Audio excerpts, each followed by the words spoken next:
चक्षुरुन्मिलितं येन तस्मै श्रीगुरुवे नमः। श्रीचैतन्यमनोभीष्टं स्थापितं येन भूतले स्वयं रूप कदा मह्यं ददाति स्वपदान्तिकं। वन्देऽहं श्रीगुरो श्रीयुतात्पदकमलं श्रीगुरुन् वैष्णवांश्च श्रीरूपं साग्रजातां सहगना रघुनाथं तं सजीवं साद्वैतं सावधूतं परिजनसहितं श्रीकृष्णचैतन्यदेवं श्रीराधाकृष्णपादान् सहगना ललिता श्रीविशाखान्वितांश्च। नमो विष्णुपादाय कृष्णपृष्ठाय भूतले श्रीमते भक्तिवेदान्त स्वामिनिति नामिने। नमस्ते सरस्वते देवे गौरवाणी प्रचारिणे निर्विशेष शून्यवादी पाश्चात्य देशतारिणे। नमो महावदन्याय कृष्ण प्रेम प्रदायते कृष्णाय कृष्ण चैतन्य नामिने गौरतिसे नमः। हे कृष्णा करुणा सिंधु दीनबंधु जगत्पते गोपेश गोपिका कांता राधा कांता नमोस्तुते। तप्त कांचन गौरांगी श्यामे वृंदावनेश्वरी वृषभानुसुते देवी प्रणमामि हरिप्रिये। नीलाचल निवासाय नित्याय परमात्मने बलभद्रा सुभद्राभ्यां जगन्नाथाय ते नमः। वाञ्छाकल्पतरुभ्यश्च कृपा सिन्धुभ्यैव च पतितानां पावनेभ्यो वैष्णवेभ्यो नमो नमः। जय श्री कृष्ण चैतन्य प्रभु नित्यानंद श्री अद्वैत गदाधर श्रीवासादि गौरभक्तवृंद। हरे कृष्णा कृष्णा कृष्णा हरे हरे हरे राम राम राम हरे हरे।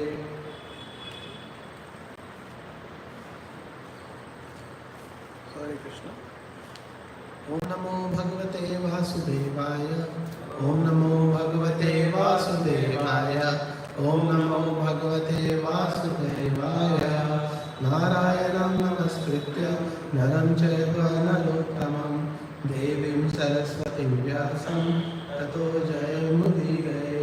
नष्टप्रायेषु अभद्रेषु नित्यं भागवत सेवया भगवती उत्तमश्लोके भक्तिर्भवति न हेष्टिकी।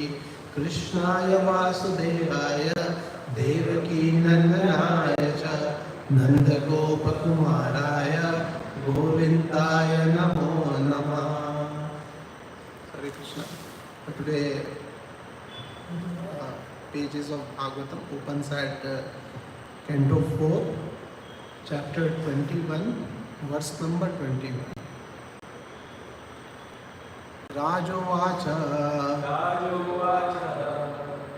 सभ्या शृणुता भद्रं वा साधवो य इहागता। षष्ठो जिज्ञासुभिर्धर्मम् आवेद्यं स्वमनिश्चितम्। राजोवाच सभ्या शृणुता भद्रं वा साधवो य इहागता। षष्ठो जिज्ञासुभिर्धर्मम् आवेद्यं स्वमनीषितम्। राजोवाच सभ्या शृणुता भद्रं वा साधवो य इहागता। षष्ठो जिज्ञासुभिर्धर्मम्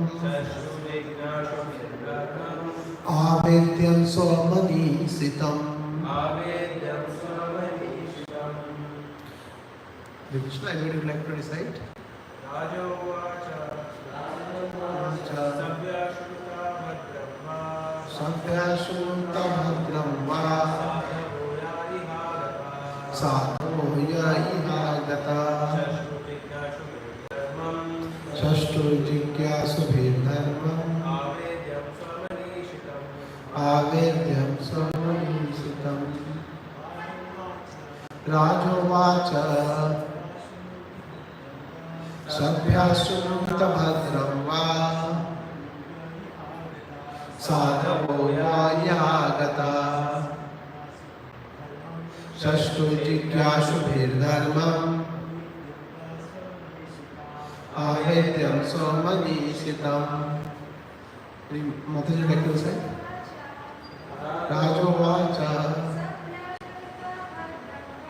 Sabhyashuntabhadram va Sadhavo vayagata Shashtujigyasubhidharmam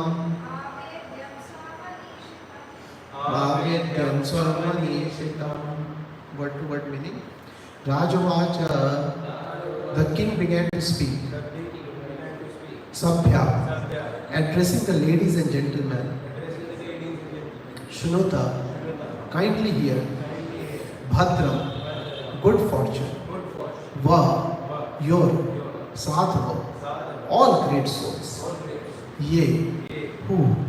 Iha, here. Agata, present. Shashtu, unto the noble men. Jigyashubi, one who is inquisitive. Dharma, religious principle. Avedyam, must be presented. Swamanisitam, Swamanisitam, concluded by someone. Translation. King Prithu said, O gentle members of the assembly, may all good fortune be unto you. May all of you great souls who have come to attend this meeting kindly hear my prayer attentively. A person who is actually inquisitive must present his decision before an assembly of noble souls. Purport by His Divine Grace, A.C. Bhaktivedanta Swami Srila Prabhupada ki Jai. In this verse, the word sadhava, that is all great souls, is very significant. When a person is very great and famous, many unscrupulous persons becomes his enemies. For envy is the nature of materialist. In any meeting there are different class of men, and it is to be supposed, therefore, that because King Prithu was very great, he must have had several enemies present in the assembly, although they could not express themselves. Maharaj Prithu, however, was concerned with persons who were gentle, and therefore he first addressed all the honest persons, not caring for the envious. He did not, however, present himself as a royal authority, empowered to command everyone, for he wanted to present his statement in humble submission before the assembly of great sages and saintly persons. As a great king of the entire world, he could have given them orders, but he was so humble, meek and honest that he presented his statement for approval in order to clarify his mature decision. Everyone within this material world is conditioned by the modes of material nature, and therefore he has 4 defects. But although Prithu Maharaj was above all these, still like an ordinary conditioned soul, he presented his statements to the great souls, sages and saintly persons present there. So I am also asked to go through the verse number 22. So I will just go through it. There is no need of repetition. Aham danda dharo raja prajanam iha yojita rachita vrittita se svesu setusu stapita prithak. Aham, I, Dandadhara, carrier of the scepter, Raja, king, Prajana, of the citizens, Iha, in this world, Yojita, engaged, Rakshita, protector, Vrittita, employer, Svesu, in their own, Setusu, respective social orders, Stapita, established, Prithak, definitely. Translation. King Prithu continued, by the grace of the Supreme Lord, I have been appointed the king of this planet. And I carry the scepter to rule the citizens, protect them from all danger, and give them employment according to their respective positions in social order established by Vedic injunctions. But a king is supposed to be appointed by the Supreme Personality of Godhead to look after the interest of his particular planet. On every planet there is a predominating person, just as we now see that in every country there is a president. If one is president or king, it should be understood that this opportunity has been given to him by Supreme Lord. According to Vedic system, the king is considered a representative of Godhead and is offered respects by his citizens as God in the human form of life. Actually, according to Vedic information, the Supreme Lord maintains all living entities, and especially human beings, to elevate them to the highest perfection. After many births in lower species, when a living entity evolves to the human form of life, and in particular to the civilized human form of life, his society must be divided into 4 gradations, as ordered by the Supreme Personality of Godhead in Bhagavad Gita, Chaturvarnam Maya Srishtam, etc. The 4 social orders, that is the Brahmanas, Kshatriyas, Vaishyas and Shudras, are natural divisions of human society. And as declared by Prithu Maharaj, every man in his respective social order must have proper employment for his livelihood. It is the duty of the king or the government to ensure that the people observe the social order and that they are also employed in their respective occupational duties. In modern times, since the protection of the government or the king has been withdrawn, social order has practically collapsed. No one knows who is a Brahman, who is a Kshatriya, and who is a Vaishya or who is a Shudra. And people claim to belong to a particular social order by birthright only. It is the duty of the government to re-establish social order in terms of occupational duties and the modes of material nature, for that will make the entire world population actually civilized. If it does not observe the institutional functions of the 4 social orders, human society is no better than animal society, in which there is never tranquility, peace and prosperity, but only chaos and confusion. Maharaj Prithu, as an ideal king, strictly observed the maintenance of the Vedic social order. Prajayate iti praja. The word praja refers to one who takes birth. Therefore, Prithu Maharaj guaranteed protection for prajana, all living entities who took birth in his kingdom. Praja refers not only to human beings, but also to animals, trees, and every other living entity. It is the duty of the king to give all living entities protection and food. The fools and rascals of modern society have no knowledge of the extent of the responsibility of the government. Animals are also citizens of the land in which they happen to be born, and they also have the right to continue their existence at the cost of the Supreme Lord. The disturbance of the animal population by wholesale slaughter produces a catastrophic future reaction for the butcher, his land and his government. Hare Krishna. Hare Krishna. I'd like to take blessings of senior devotees present here and all the Vaishnavas, so that we can speak something from Parampara. So Hare Krishna.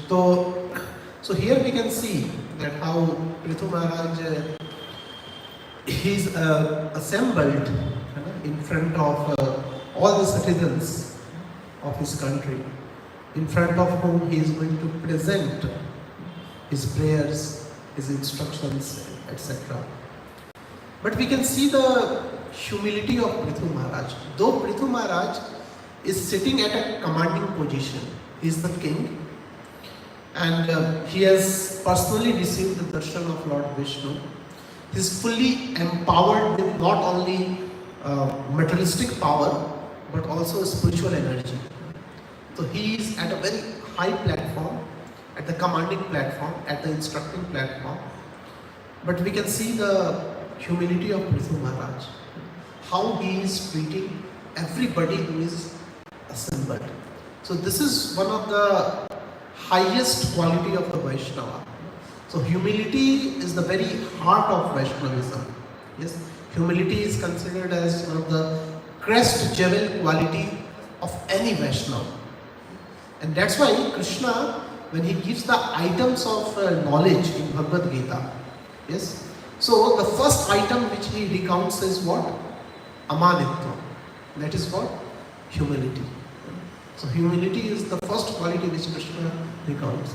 And even among the 26 qualities of the Vaishnava, yes, our acharyas have told that humility is one of the prime most quality of the Vaishnava. Yes, the Vaishnava is always able to restrain himself in his constitutional position. A pure Vaishnava, in no circumstances, whether you put him into hell, heaven, into high position, into low position, in any position, a pure Vaishnava, he never forgets his constitutional position, which is Jivera Swarupoya Krishnera Nitya Das. Das Das, Gopi Bhartur Pad Kamaleo, Das Das Das Anudas. So, a pure Vaishnava never forgets it. No matter we put it into in any condition of life, he never forgets. Yes. Although Krishna may empower him to become the king of the whole world, he may be at a very commanding position, but he never forgets. Yes. And the Bhagavatam is a testimonial to this prime principle of Vaishnavism. Yes. Right from the very beginning. Yes. How does the Bhagavatam starts? Bhagavatam starts with Saunaka Rishis who are present. They are inquiring from Suta Goswami. Yes. The Suta Goswami, who has heard Bhagavatam, right present, he was present when Parikshit Maharaj and Sukdev Goswami, between them the Bhagavatam was conversed. Yes. So he is the witness. He has practiced that knowledge. He has realized that knowledge. So as a realized soul, all the Saunaka Rishis, they make him to sit on the Vyasasana and they want to hear from him. Yes. They inquire their sixth question. They want to know what is the goal of life, what is the essence of all the Vedic literature. Yes. And Suta Goswami, although sitting at a very high position, they say that by great good fortune, I have met, we all have met you. Kindly instruct us. You are endowed with all good qualities. You are fully conversant with all six kinds of philosophies. You have fully inculcated the entire juice of all the Vedic literature. Please instruct us. And if we go to the, so that's the first chapter where they inquire. If you go to the second chapter of the first canto, when Suta Goswami starts speaking, so what is the first sloka which he speaks? The first sloka which he speaks is that immediately he remembers his spiritual master. That is Sukdev Goswami, from whom he learned the Bhagavatam. Yes. So see, even though there were thousands and thousands of Saunaka Rishis, yes, and they have made him sit on that high platform.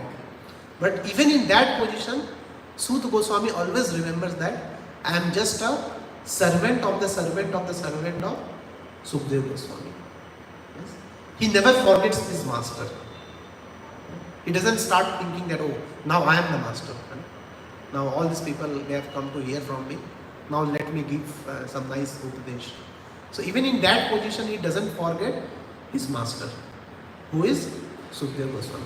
And his mind immediately rushes to the glories of Sukdev Goswami. He starts recounting all the small details of the glories of Sukdev Goswami. How Sukdev Goswami, how he was born. As soon as he was born, he left the house. Yes? And Vyasdeva was running after him. He starts recounting all these beautiful pastimes. And then he starts offering his obeisances to Vyasdeva, to Mother Saraswati, etc. And then after paying his obeisances, after remembering his spiritual master, then he starts thanking the Saunaka Rishis. And why he is thanking Saunaka Rishis? For their questions. They are saying, your questions are so beautiful. So this is the very heart of Vaishnavism. See, the person who is asking a question, generally in the material world, when a person asks a question, yes, so he is considered as less knowledgeable. He wants a question, and he is asking a question to a higher knowledgeable person. Yes. So, but here, the heart of Vaishnavism is that the Suta Goswami is thanking Saunaka Rishis. Thank you for your questions. Your questions are so beneficial to the entire mankind. Yes? And then Sutta Goswami, he starts speaking in a very, very humble manner, taking blessings of all his superiors, taking blessings of Mother Saraswati, Vyasadeva, by thanking them and everything he starts speaking. And then when we further proceed in Bhagavatam, then we have Parikshit Maharaj. Parikshit Maharaj, who is currently surrounded by a great danger. Yes? And he is just thinking, where is, what is the goal of life? What is the duty of the dying man? Yes? He's looking after good association, who can enlighten him. Yes? And thus he meets the great Sukadeva Goswami. Yes? Sukadeva Goswami, when he enters the assembly, everybody pays obeisances. And he starts inquiring his question to Sukadeva Goswami. What is the goal of life? What is the duty of the dying man? Kindly instruct me. Parikshit Maharaj was very, very desperate. And the thing was that among so many saintly people, there were so many saintly people coming from different parts of the universe. But among so many of the sages, Sukadeva Goswami was chosen as the hero of Srimad Bhagavatam. He was appointed as the person to speak Srimad Bhagavatam. And in that assembly, who is sitting? Vyasadeva himself is sitting. Narad Muni is sitting. His own Guru, Vyasadeva, and Guru of Guru, that is Narad Muni. Everybody is sitting. And when Sukadeva Goswami speaks the first verse, I think he speaks his first verse in the second canto. He starts speaking from second canto, first chapter, first verse. The first thing again, he repeats the same mood of the Vaishnavism. Same the theme of crest jewel quality of a Vaishnavism. What is the first verse which Sukadeva Goswami speaks in the entire Bhagavatam? Is that he thanks Parikshit Maharaj. He starts Bhagavatam, Sukadeva Goswami's words start with the mood of gratitude, the mood of respect for the listener. Thank you for asking such a question. Your question is of supreme interest, of supreme welfare, not only for you, not only for people who are present here, but for entire mankind, yes, for all times to come. Yes, your question is just so beneficial. And then he starts speaking his instructions. And in between Parikshit Maharaj, sometimes Parikshit Maharaj raises some question. Yes, what about this? Sometimes some pastimes which are little fast forwarded by Sukadeva Goswami. Parikshit Maharaj raises his hands and he asks, but what about this detail of the pastime? Like for example, Sukadeva Goswami told about Aghasur pastime. And he tells that after 1 year, all the cowherd boys informed their parents about the Aghasur pastime. And so Sukadeva Goswami was just going through it. And he was just going to the next pastime. Immediately Parikshit Maharaj raises his hand. He asks, wait a minute. You told after 1 year. What happened in that 1 year? Why it took 1 year for them to inform their mothers about the pastime of Aghasur? Yes. What happened in between 1 year? Please. Similarly, Sukadeva Goswami, he goes through the pastime of the marriage of Krishna.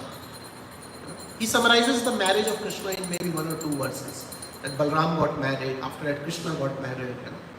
But then Parikshit Maharaj says, no, but I heard that the marriage was not that simple, just like we get married. It was not so simple. I heard that there was a lot of intricacies in the pastime of marriage. Krishna had to kidnap Rukmini and so much of drama went. Please tell me in detail and all those things. So we see that Sukadeva Goswami, he was so overwhelmed by the question of Parikshit. He says, Parikshit, because you are so eager to hear, because you are tasting the nectar of Bhagavatam so much, that it is inspiring me to speak. Every time Parikshit Maharaj asks a wonderful question, Sukadeva Goswami, what he does? He congratulates him. What a question. And he says that because you are eager to hear, that's why Krishna is inspiring me to speak. Yes. because for your benefit, Krishna has made me the instrument to benefit you. So we see the beautiful mood of this Vaishnavism present between Parikshit Maharaj and Sukadeva Goswami, Sut Goswami and Shaunaka Rishis, etc. And then so this was the second canto. And then when we further move to the third canto, in the third canto we have Vidurji. So Vidurji approaches whom? Uddhav, to hear, to inquire from him what happened, what was Krishna's last instruction. Because Vidurji was all away, doing his parikrama, visiting various holy places. So you want to know all the updates, you want to hear from Krishna. And who is the right person other than Uddhav to hear from about Krishna? Uddhav is compared as equal to Krishna, not only in his knowledge but in his appearance also. Uddhav was looking just like Krishna, and that's why when Uddhav he arrived in Vrindavan, so then gopis first of all, somebody thought, hey, this person is looking like Krishna. All the Brajvasis got a little bit confused in the beginning. This person is looking like Krishna, and Krishna, he thought that the best person to go and deliver my message to Brajvasis is who? Uddhav. And Uddhav, his mind was totally immersed in Krishna. It is said about the childhood of Uddhav that Uddhav will sometimes sit and think about Krishna, and his mother will call, beta, please take breakfast. And he said, mother, I am just coming. But he is immersed into some pastime of Krishna. He used to play with the dolls of Krishna, etc. And then the entire breakfast time will be over, and the lunch time will come, and still Uddhav is absorbed into the pastimes of Krishna. He was so much absorbed. He was the better person to hear from him. Everybody knows the prowess. Everybody knows the power of Uddhav. What a great knowledgeable person he is. He directly was the disciple of Brihaspati. So now Vidurji is asking a question, but see the humility of Uddhav. Uddhav, he finds that this Vidurji is so elder. This Vidurji's age is practically like the age of my own father. How can I instruct him? Although Vidurji is very inquisitive, but Uddhav, he maintains that maryada. No, it's not apt to instruct Vidurji. And that's why Uddhav tells that when Krishna was leaving this world, so I was the last person to hear from him. But apart from me, there is another person who simultaneously heard the last instructions of Krishna. Who is that? Maitreya Muni. The Maitreya Muni is also heard. And he saw that Maitreya Muni is very elderly, he is a very learned sage. And that's why Uddhav says, you better Vidurji, you go to whom? Maitreya Muni. Please go to Maitreya Muni. I am so much unqualified to speak about all these things. Please go to Maitreya Muni. So we see the beautiful same mood of Vaishnavism, that crest jewel quality of a Vaishnava, that is humility. It is never lost from a Vaishnava. No matter you put a Vaishnava in any higher position, a Vaishnava never forgets his das, anudas position. Yes, in no matter, whether one is Uddhav, one is a celebrated, knowledgeable person, whatsoever. And then we find that Vidurji now goes to whom? Maitreya Muni. And Vidurji, and see the humility of Vidurji also. Vidurji, he doesn't stop. Actually, Vidurji's main inquisitiveness was regarding the pastimes of Krishna. What happened in the last times of Krishna? What are the intimate pastimes of Krishna which took place? Actually, Vidurji wanted to know that. And he's the right person to know that. Yes? But to Maitreya Muni, he starts with what kind of question? Kindly tell me about why suffering is there in the material world. He's asking basic questions. What is the goal of human life? Why human beings are suffering? He starts with such questions, such basic questions. So, do we think that Vidurji doesn't know all these questions? He already knows it. But as to demonstrate, because he is now in a receiving position, yes, to Maitreya Muni. And that's why he starts with that question. And then Maitreya Muni starts speaking. Yes. Now Maitreya Muni starts speaking. So now Maitreya Muni is one of the two persons who had. Imagine the position of Maitreya Muni. What special position. You can imagine if suppose we are one of the last person to meet our spiritual master when he left the body. So then as a very proud person we will roam around the whole world telling that this was the instruction of my Guru Maharaj. My Guru Maharaj was in this mood, that mood. People are so excited. So we can imagine the excitement of Maitreya Muni and the special position of Maitreya Muni. But when Maitreya Muni starts speaking, maybe we can read through that. Means I'm just speaking, I'm just describing it, but I feel that if you can read directly from Bhagavatam, that will be more wonderful. So I'm reading from 3rd canto, 5th chapter. Yes. The title is that where then Vidurji is approaching Maitreya Muni to inquire from him. Text number 18, so I will just read the translation. Sri Maitreya said, so this is the first time Maitreya Muni is starting speaking in Bhagavatam. First shloka. O Vidura, all glory unto you. You have inquired from me of the greatest of all goodness, and thus you have shown your mercy both to the world and to me. See, who is inquiring? Vidurji inquiring. Who has heard Krishna for the last time?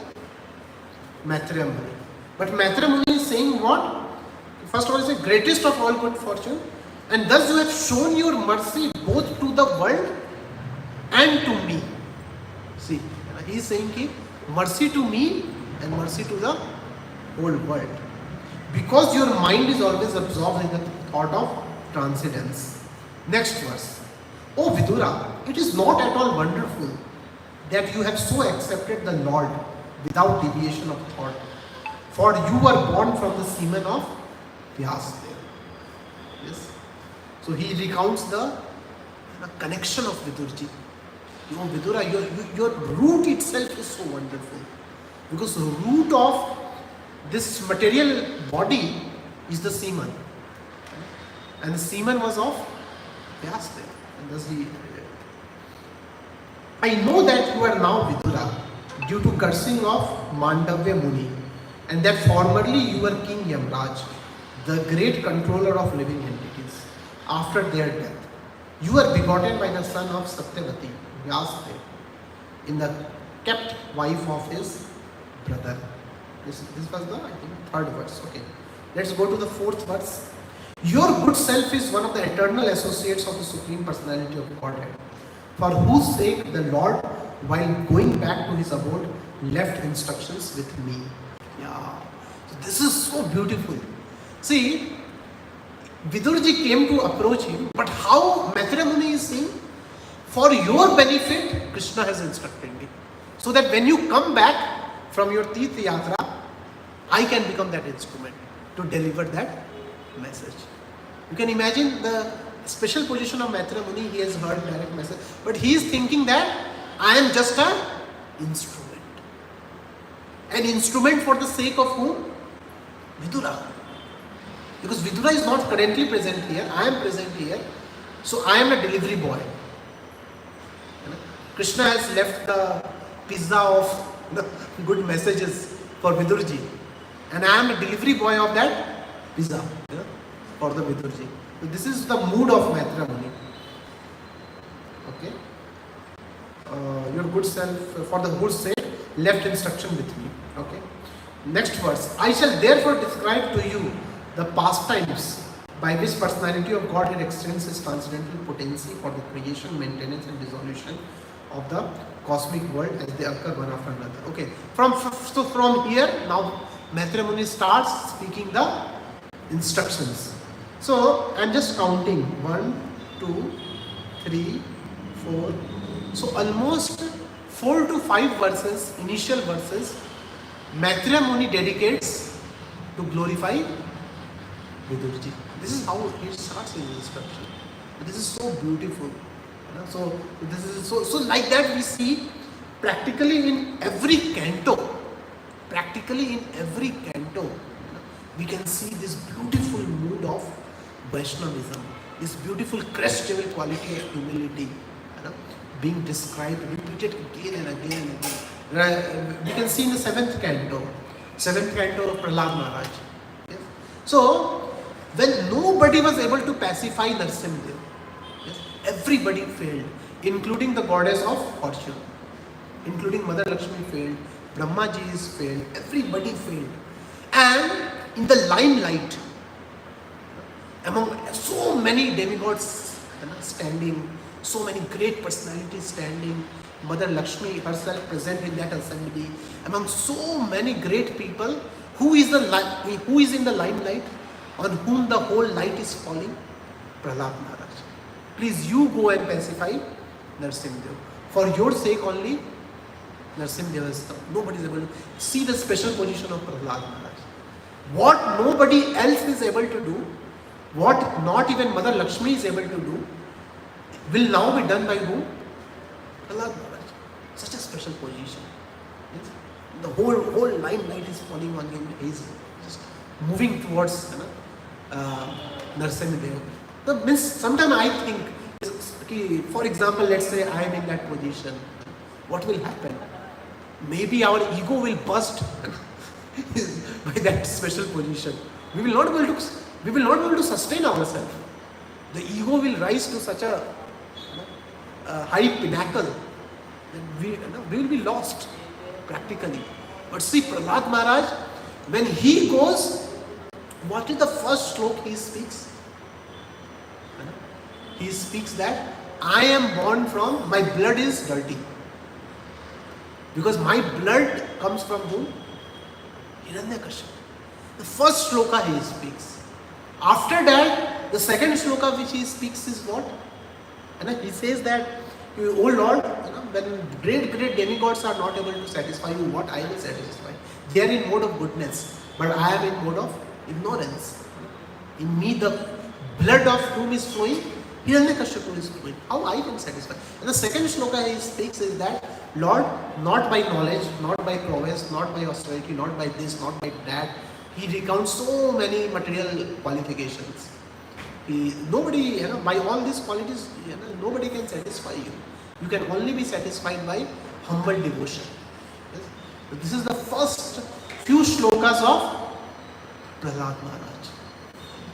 And gradually he goes, and then he starts remembering his spiritual master. Who? Narad Muni. Narad Muni saved me. I was in a deep dark well. It was Narad Muni who pulled me out into light.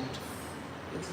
So we see this constant, if we start recounting practically in every page of Bhagavatam, every canto of Bhagavatam, every chapter of Bhagavatam, we will find that this beautiful principle of humility, of once reinstituted into his original constitutional position of Das Das Anudas, is repeated theme of Srimad Bhagavatam.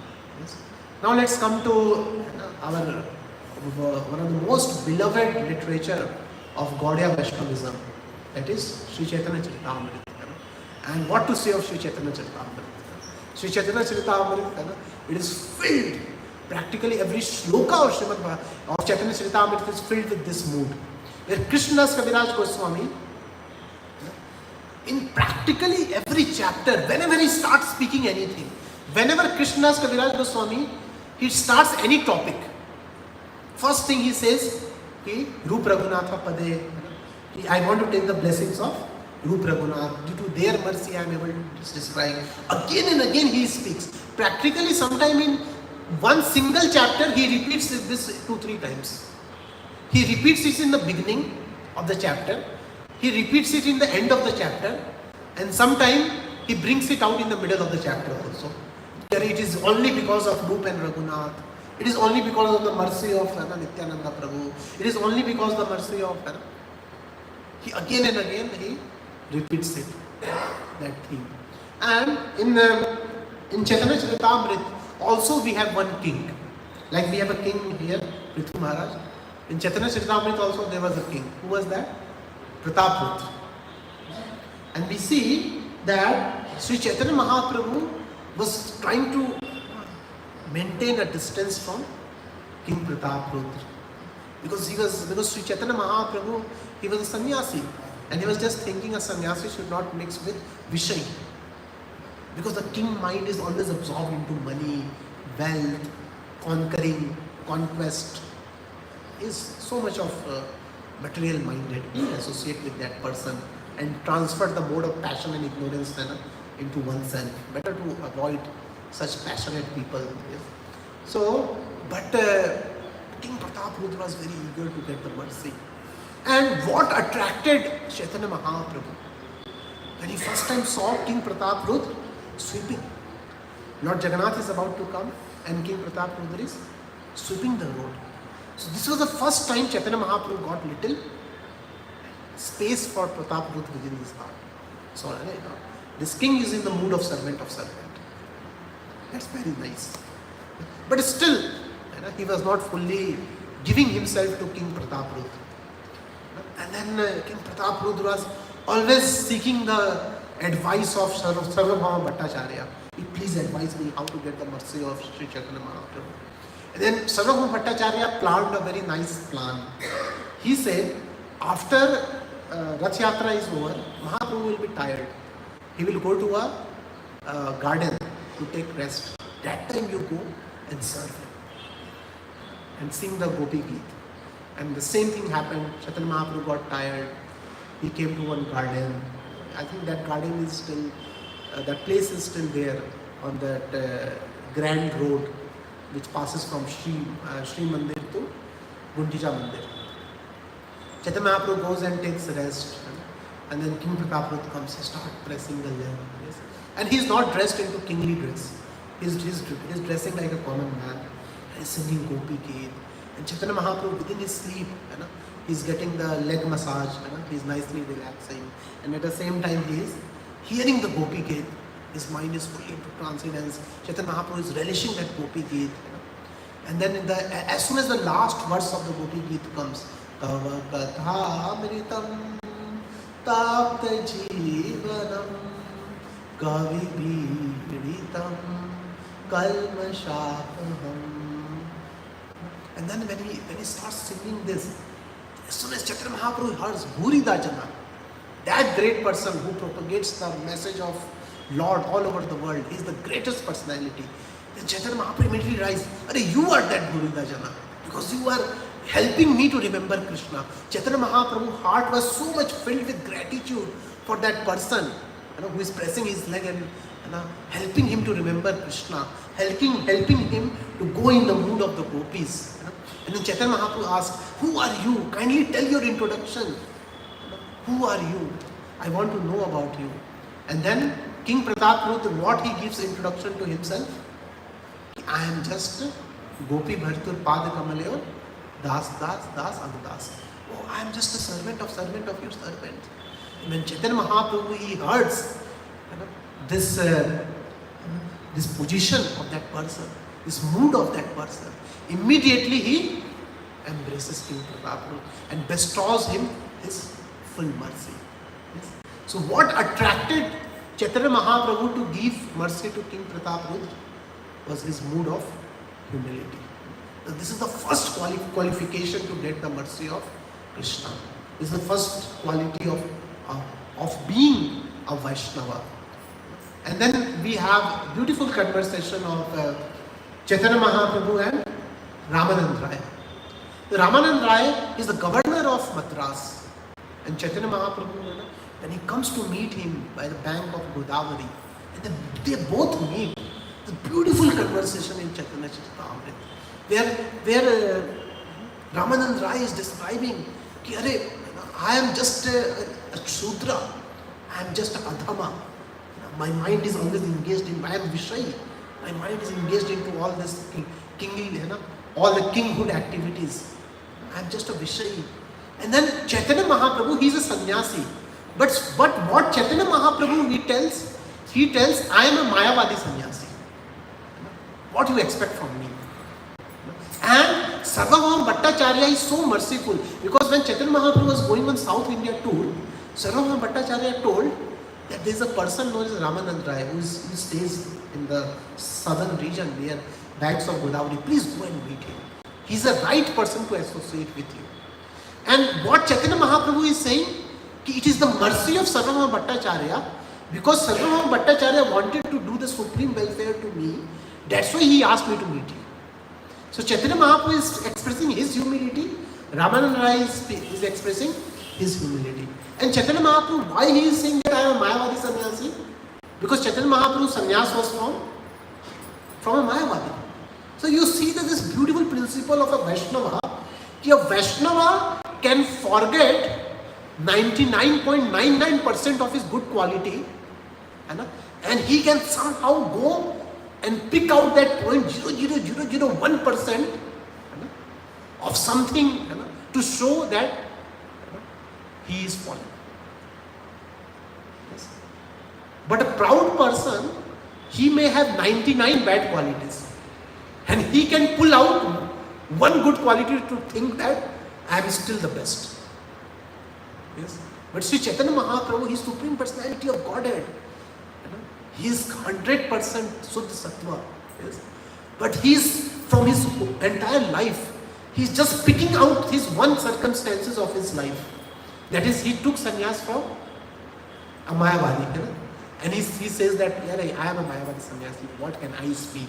You are full of bhakti rasa. You are the very embodiment of the mellows of devotional service. I want to hear from you. So both Ramanand Rai and Sri Chaitanya Mahaprabhu are having transcendental competition to show how the other person is great, and to think that I am lower than that person. So this is the transcendental competition of the spiritual world. Yes, the material world, the competition is about what? Who is great. But in the spiritual world, what is the competition? How the other person is great and how I can serve him. Similarly, in Chaitanya Charitamrita, we have the episode of Dabir Khas and Sakar Malik, yes, who are the prime ministers, the finance ministers in the kingdom of Nawab Hussain Shah. Such a high position. They are living in palace. They have servants. They have ministers under them. Yes. But when they first of all meet Sri Chaitanya Mahaprabhu comes to Ramakeli to meet them. The first question which comes out from the mouth of Sanatana Goswami was what? Ke Ami. Who am I?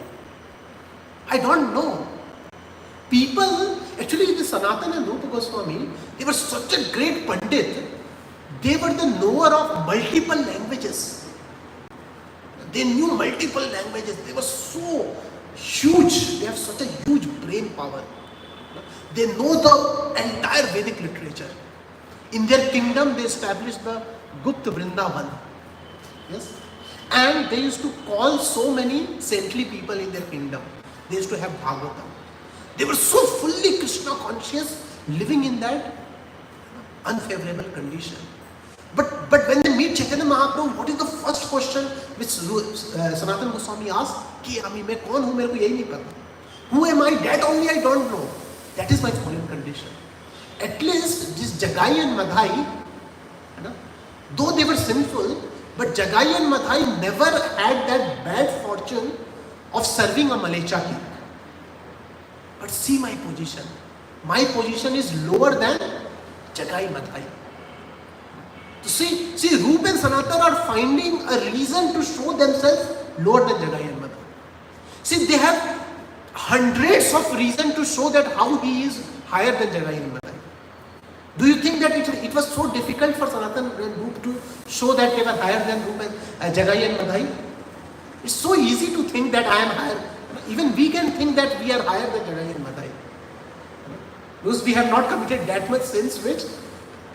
But Rupa and Sanatan, out of hundreds of reasons to think that they are higher than so many other people, they are finding one good reason to think that they are lower than Jagai and Madhai.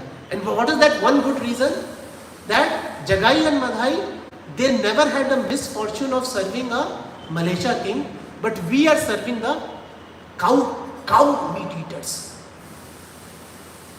We are the servants of who? Cow meat eaters. Such a bad, such a misfortune. Ki army? Who I'm fully ignorant. And to Rup and Sanatan, in order to expedite this process of submission to Sri Chaitanya Mahaprabhu, they had even put one straw in their mouth. Yes? In order to show that my position is that of a dumb animal. Because who eats grass? Who eats straw? Animal. So my position is of that of dumb animal. Please instruct me.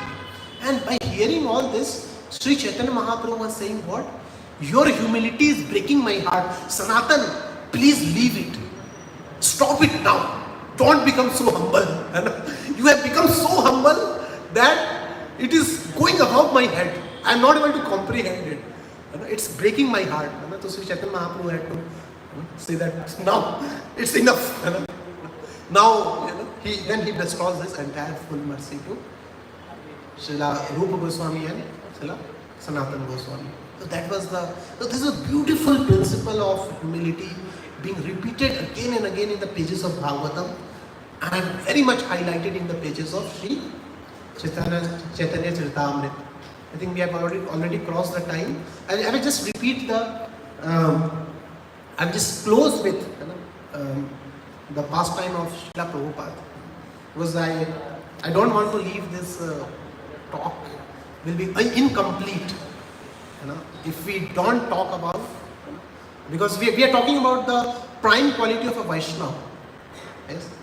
And who can be a better Vaishnava than Srila Prabhupada? When we talk about Vaishnavism, So Srila Prabhupada, it is said that whenever, so I was hearing from the Vyas Puja offering of one of the disciples of Srila Prabhupada, and he was recounting that whenever Srila Prabhupada, he was shown his own glory. Srila Prabhupada, you have done this, you have done that. Yes? Now you are the spiritual master of the whole world.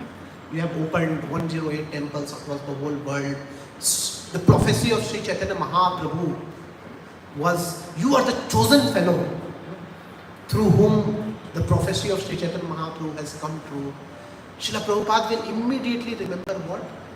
I am just following the instruction of Srila Bhakti Siddhanta Saraswati Thakur. I am just the servant of whom?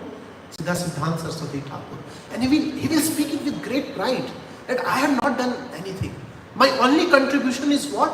I have repeated the message of previous Acharya.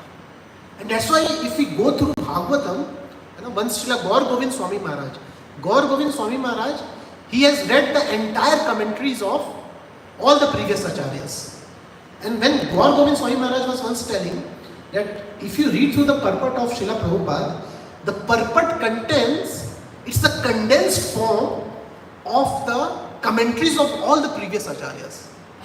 What Sridhar Swami said, what Vishwanath Chakravarti Thakur said, in a very essence manner, Srila Prabhupada has given it in one line of the purport. If we read, just read a small purport of Srila Prabhupada, it contains the message of Vishwanath Chakravarti Thakur, the message of Sridhar Swami, the message of many other great Acharyas. So Srila Prabhupada will very proudly say that it's not a new invention, this book. Although so many literatures were there, so many commentaries were there, but how many people became devotee? It was only because of Srila Prabhupada's writing that so many people became devotee. But Srila Prabhupada's, so there's a great search in this world. Whenever we write anything, we would like to take the credit. There's something special I have written. When people ask, any new author, any new book, this book is different from that book because this is there. People so proudly tell. But Srila Prabhupada's pride is in what? I have not written anything. Previous acharyas have written something and just copy and paste. Srila Prabhupada very proudly said, in great spiritual pride, he declared it. Just copy and paste, nothing. And he will glorify his disciples. He will address his disciples as Prabhu, as Swami, whom he gave initiation. So like that, we see these beautiful qualities, and this position of humility cannot be artificial. This actual humility is actually the result of the love of Godhead. That's where the real humility manifests. We can act humbly. No, I should not expect respect. Maybe I should act humbly. We can do that. But the real humility which Prithu Maharaj is showing, which Sukdev Goswami is showing, Sud Goswami is showing, Rup Sanatan is showing, this is actually the manifestation of love of Godhead. Because actually a person would like to take credit, we become proud. When we become proud, the pride is the expression of the hunger and the thirst of a living entity. The living entity is so hungry to enjoy, to control, to become a proprietor. Anything small he takes and he becomes proud. Just like we have a cork in an ocean, if you put a cork in an ocean, because the cork is so light, the cork is so hollow, as soon as the waves go up, cork also goes up. Waves go down, cork also goes down. Because there is nothing in the cork. It's so light.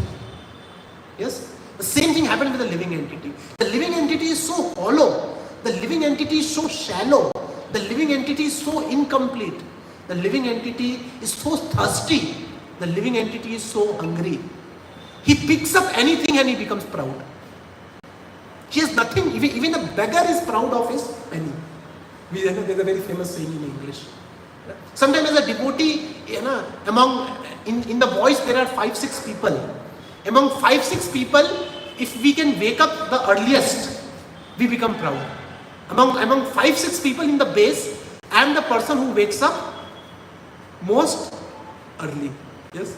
So a living entity, he is so hungry, he will pick up anything and he can become proud. Yeah? But the pure devotees, their heart is like an ocean. They are filled with Krishna prem. They have the anchor of the lotus feet of Krishna. Yes. They are filled with Bhakti Rasamrit Sindhu. And thus, they can, in any situation, they can maintain their constitutional position of Gopi Bhartur Pada Kamalayur Das Das. So with this message we would like to end today's talk with a prayer to Lord Jagannath that may He also fill our heart, this empty heart, who want to just exploit the resources of material nature and want to just be the boss, the Lord of all I survey. Srila Prabhupada, very famous statement. Yes? To fill our heart with devotion so that we can also become a true Vaishnava one day. Yes? Hare Krishna, Krishna Krishna, Hare Hare, Hare Rama, Rama Rama, Hare Hare. If anybody would like to add anything, they can add.